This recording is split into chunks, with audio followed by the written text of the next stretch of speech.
Riveting stuff as always, Nick. Kindness Award. I mean, I know this. The only award you got at Wagon Wheel Elementary in Gillette, Wyoming was if you passed Mr. Coca's presidential fitness test. Right? That was the only time you got sitting reach. Do people still do sitting reach anymore? Is that even, I can't believe that's a physical activity that the president once allowed. A sitting reach test. Pull-ups, flexed arm hang, crunchies, push-ups, the timed mile on Mr. Coca's track, and then you had to climb to the top of the rope. That was the only award you got. You didn't get a kindness award. We played tackle football at recess. There's no kindness award for guys who play tackle football. I don't even know if they have recess anymore. I think it's optional nowadays, which is weird. I digress. Okay, let's dive into senior night and transfer appreciation night in San Diego State. That's my new phrase is transfer appreciation night, because there's guys on our team who've already had senior nights. So we're going to call these things transfer appreciation night from here. I'm going to change it. We're going to change the narrative. We're going to break the landscape here. Transfer appreciation night. I think that's a little bit more apropos than calling it senior night, because what if you already had a senior night? You only get 55 is when you become a senior citizen, right? 55?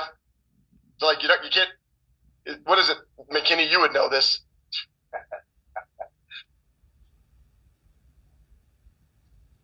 Let me unmute you. Hold on, senior citizen. I'll unmute you. And ask. There you go. I wondered if she got that gene from her mother. No questions. I mean, she absolutely did. I mean, you played tackle football. Courtney was the good one. One time somebody tackled me into the fence. His name was, I think it was Josh Paulson. He tackled me into the fence at recess. It was the only time I ever got in a physical altercation in my young adult life. I had scored the touchdown. It was good. You can't push me into the fence afterwards. It's a little too much contact, and I pushed him back. That was about as mean as I got. I'll tell you that much. It's not very mean.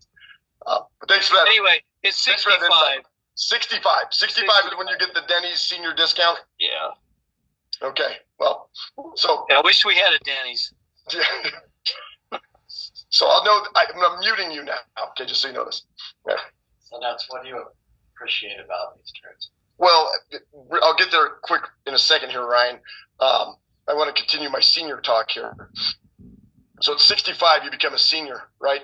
And that's pretty much the only time you get to become a senior. You don't get to become like a senior, right? And so that's why we have transfer appreciation night, is because you have a senior night one time when you graduate from a spot. Like Obi's going to have a senior night. It's going to be graduating from the University of Wyoming. He's going to have a senior night here.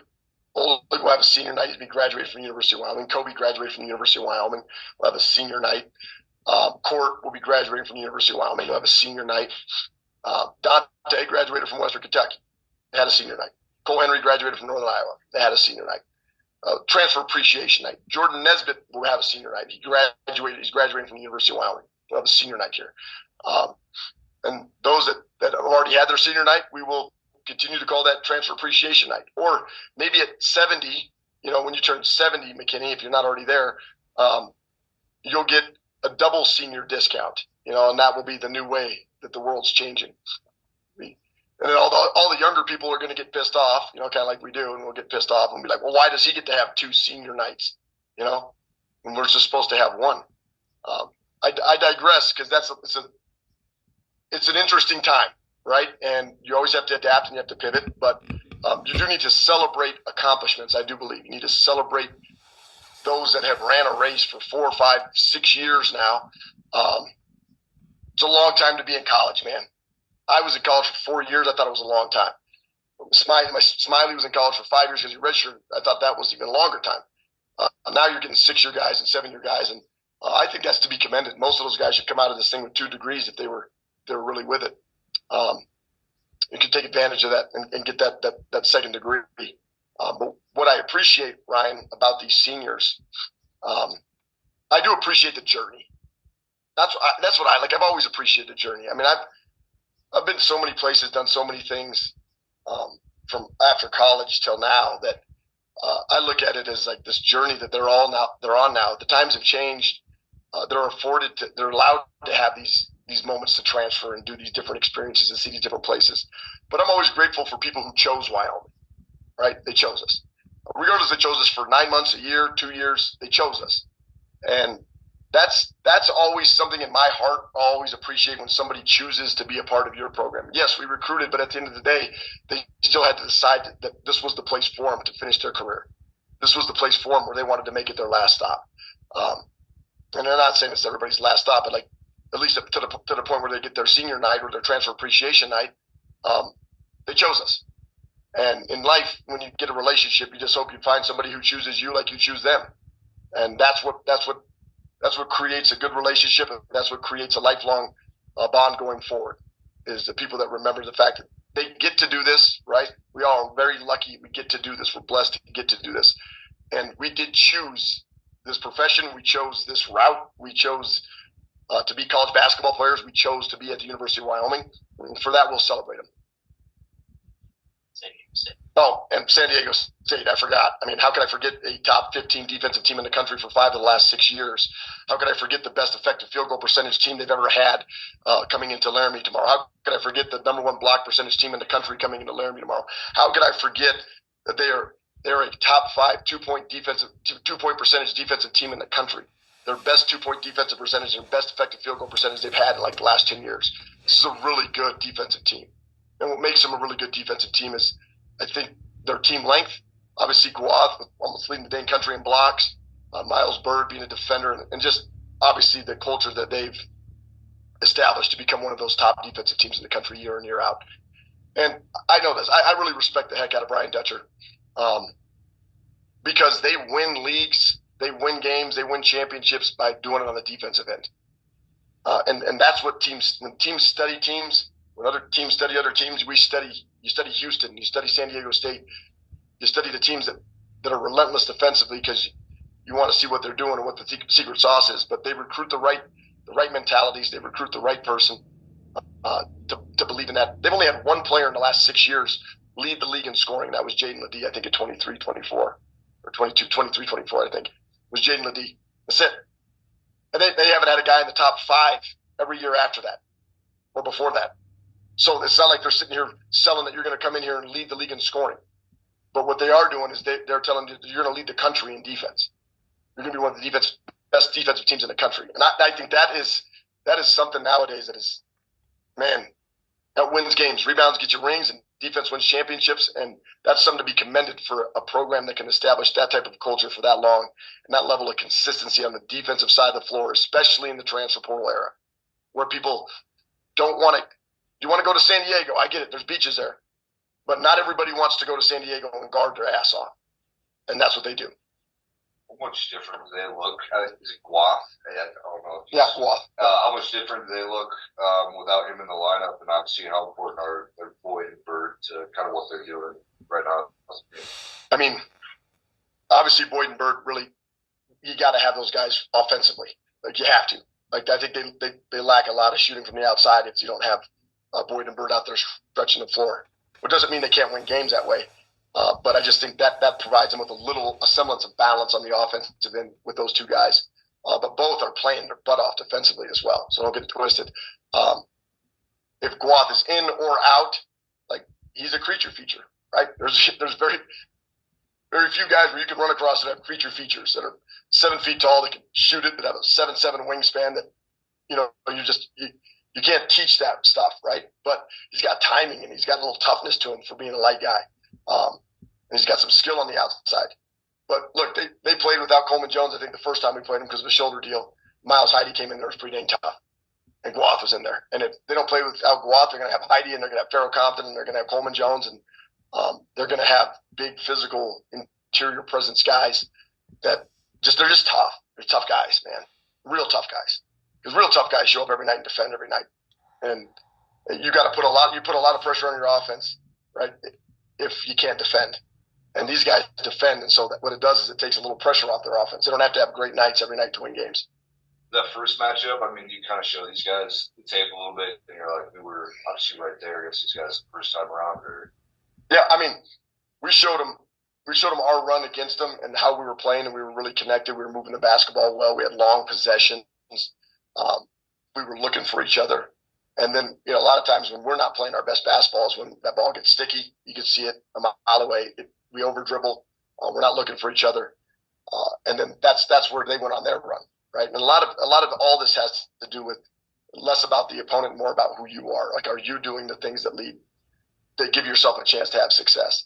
And we've beat that stuff to ad nauseum. But the one thing this team is, they've competed well a lot of times the first time out with some teams, but we haven't adjusted well second time. And that's because I think teams, when they come out the second time against us, they're saying, we're going to beat you up physically. And that's something that we just don't have. I mean, we don't have that physical identity. And to that point, like, you got to make a choice, like how physical you're going to be. I've seen our guys fight through screens against San Diego State, blow them up. I've seen them fight through screens, blow them up, get through, not get screened. And then I've seen this exact same team die on screens at Nevada and Colorado State. It's a choice. Toughness is a talent, man. It's a choice. And you get to choose if you want to come out tomorrow and be tough and physical and have a presence, or you get to choose if you want to die on screens and then make an excuse for it. That's the choices the players make, right? As a staff, our choices are to make sure that we keep driving home what we need to drive home, and reinforcing that physicality and that toughness and that everyday dude mentality. But you can talk about it, right? But ultimately, your culture is whether or not your guys are about it. Sonny, how often this week have you said, "Hey, San Diego State does everything we don't do. They're tough. They're doing this stuff." And for you, how much does it hurt the soul that you've had to question toughness the last 2 weeks? If anything, Wyoming's always tough, right? Yeah, that has hurt the soul a little bit, and that's that's where I think, like you talked about, don't grow weary in this fight. Like I don't, our staff doesn't grow weary, but as a player, you have to get up every day with a level of resilience about you, competitive resilience that we talked about. And San Diego State is, and I'm not going to put us in that stratosphere. I'm not going to compare us to like those guys because they're a model of excellence, in the last decade. But this league has changed a lot too. I mean, New Mexico's got a chance to win the league right now outright. Utah State won it last year, Boise State the year before, and then San Diego State. So this isn't a San Diego State team that's won back-to-back as they have here in the recent decade. There's this league is evolving, and this transfer portal is allowing teams to step up and compete it in ways that maybe previously couldn't have happened, right? And now you never count San Diego State out in March. They're built for March because they can defend on neutral courts at a high level. But the one thing I'm telling our guys as we go down the stretch here is like, these are choices, right? We talk about it all the time. Choice over chance. Like the choices you decide to make going down the stretch that's going to determine what's going to happen here in the next couple of weeks. And it's never too late to choose the path of least resistance, right? Which is that tough, intense, intentional side of it all, the things that you can control. You can't control shot making a lot of times, but you can control how hard you play, the effort you play with, the enthusiasm and the energy.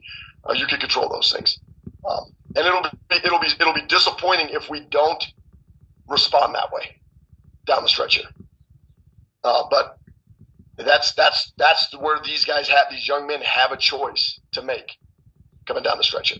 Do you think their confidence is okay right now, or is this a way to help your confidence just by settling down on D and just squatting and playing hard? I mean, we scored the same amount of points every night. Like, our magic number is 65, man. Like we're in between 60 and 70 every single night. Like we don't. That's what I keep driving home. Is like, you guys can think you can outscore teams. You can. That's not how we're built. That's not our style of play. That's not who we are. We scored the same amount of points every night. So to that point, we have to guard the same way every night if we want to give ourselves a chance to win. And that is, man, it's like I said, you got to be built to do that. It's really hard to guard and defend and say like 65 is the number here, and we got to keep teams under 70 to have a chance to win. That means you're going to have to be locked in defensively, rebounding wise, every single possession. That's why we want to put pressure on the defense by having longer possessions. We may not have the shot blocking presence or the physical presence at the rim like some of these other teams have, so we have to grind them out offensively to give ourselves a chance defensively. Our offense has to help our defense.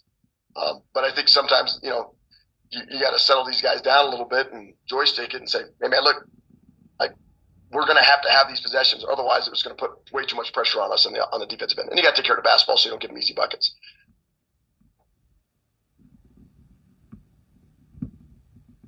Sonny, I guess, how often do you bring up a guy like Hunter Baldonado to these young guys, especially, and say, hey, dude, this guy's got a home for the rest of his life. He stayed here.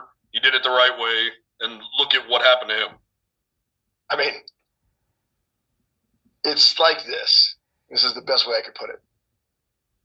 If I brought up Bill Russell and how good Bill Russell was to these guys, they'd be like, who did he play for?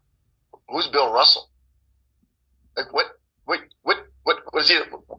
Was he a two-way guy from the G League?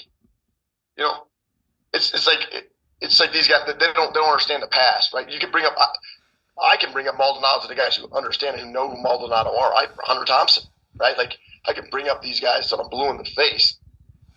And we show them film of past Cowboys and Pokes, right? When they're getting recruited, but I don't think that's where I talk about like the 1 year transfer portal stuff is like you just lose a little bit of that connection to the past because you're not even really here long enough to understand our offense. You're not here long enough to understand our defense. How are you going to understand somebody who was here for 4, 5, 6 years that gave everything to the Cowboys, and we can't get you to remember our chest down play?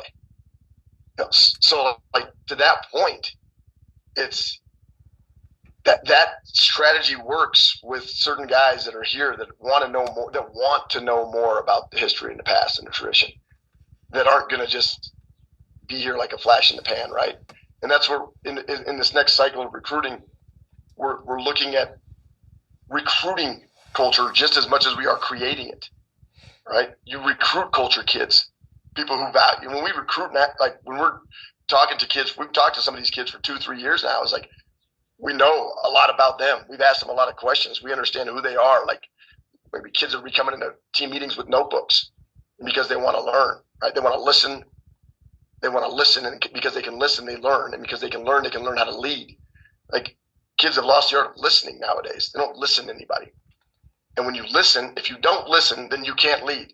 And you cannot be a leader who didn't listen because you're going to be saying the wrong crap. So it's listen first, learn second, lead third, right? Listen, learn, lead. And that's cyclical. And great leaders, what are great leaders? They're great listeners. They're never the smartest person in a room. They listen to everybody else. They assess, and then they bring what they need to the table from that environment. And so there's not a lot of time. There's not a lot of time for these guys to listen in 9 months. And I'm not sure they all want to, let alone lead, because leading strangers leading strangers, right? As they say, the old blind leading the blind. There's an old saying I said, like, if you don't know where you're going in life, any road will work, right? If you don't know where you're going in life, just choose a road, because any road will work.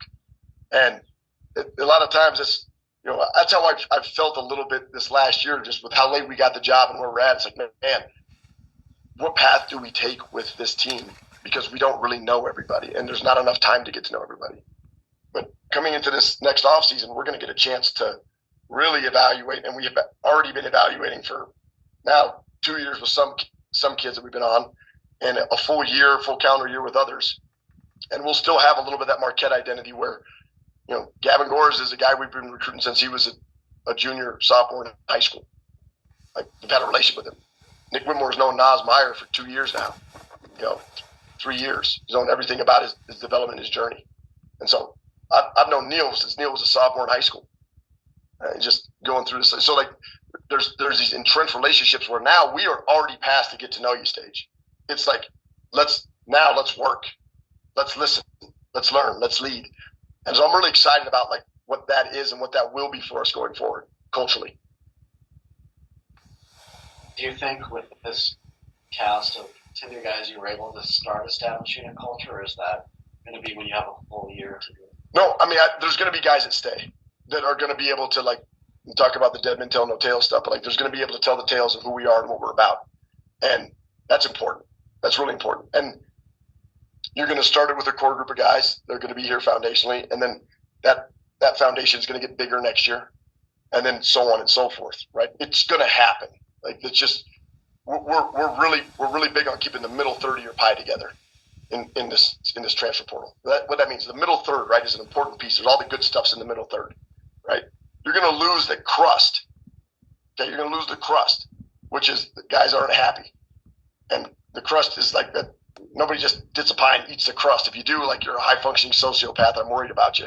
If you just sit the pie there and eat the crust, that's kind of an awkward thing. And then you're going to lose the crust, and then you're going to lose a slice or two, a good slice. You're going to lose a guy who's really, really good, and you can't afford to keep him. You're going to lose maybe something that you didn't know was coming. You're going to lose a slice or two. But as long as you could cut out that middle third right there and know you still got some of that, the core, where all the good apple is in the apple pie, man, all the apples right there in the middle. And you know you have that. You feel really good about that, putting that on your plate and starting to eat that bad boy going forward.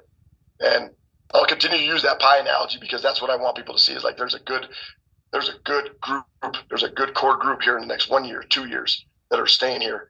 That's your middle third. And if you can keep that, that's your culture. That's what keeps it alive, right? That's where the good smell comes from out the window. Oh yeah, I like that. It's still there. It's still there.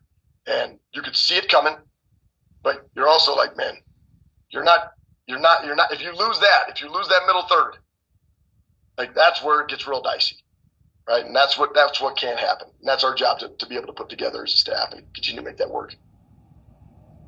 All right, you guys good? Thank you. I know.